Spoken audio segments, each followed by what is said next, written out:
Hi, I'm Paul Begley. Good morning to you. Well, Iran is up to it again. I mean, I'm getting tired of this guy. Today, Iran announced they're ready to sell weapons and arms to Lebanon.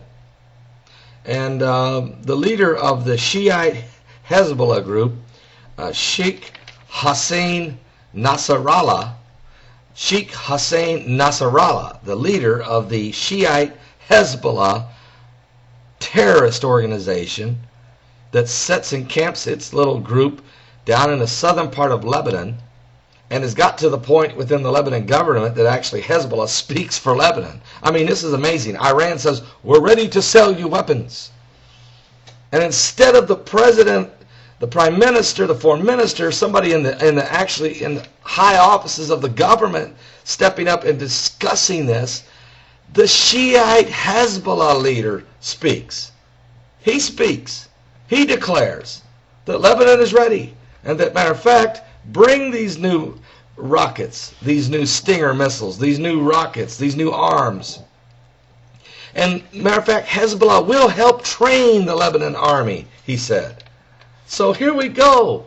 Iran is, let's back up. Iran has said 7 times on videotape that Ahmadinejad has said, we're going to blow Jerusalem off the face of the map. 7 times, different times. There's one video right here on YouTube, you can see him saying, they're chanting, 20,000 people, and they're chanting, death to Israel, death to Israel. He says it, and then 20,000 people say it with him. I mean, what's he do? He unveils his new drone on Monday. On Sunday, he starts receiving, Saturday and Sunday, he starts receiving uranium from Russia to go to his nuclear plant.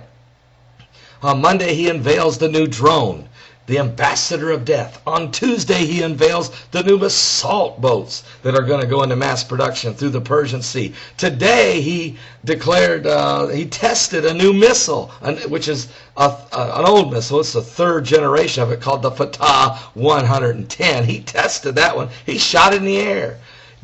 He's scared to death that Israel's going to just drop the nuke on him. He's scared to death. There's fear. Fear is crawling out of his eyes. I don't know how Israel restrains itself. And now Iran says, hey, and by the way, we'd also like to sell some new arms, some new weapons to the Hezbollah group or to Lebanon or Hezbollah, whatever. It doesn't matter.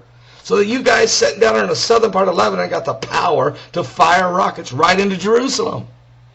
I mean, and the world is sitting back with its arms crossed, drinking bottled water and sipping on Perrier and sitting in meetings all over Washington and the United Nations, and nobody's got the guts to stand up and say, hold it a minute, you're not going to sell Lebanon weapons. No. And Russia, hold it a minute, you're not going to bring that uranium across the border. And yeah, you guys can build your little salt boats if you want to. We are not scared that would blow them away. But listen, you're not going to do these things. Instead, you want to know what the United Nations is doing? They would like to inspect Israel's nuclear stockade or stockpile. They would like to see what they have. It was discussed today. The watchdog group for the nuclear representation of the United Nations said we should look at Israel's. That's insane. They're a little country surrounded by all these Muslim nations, most of them which have radical clerics in it. I'm Paul Begley. Drink more coffee.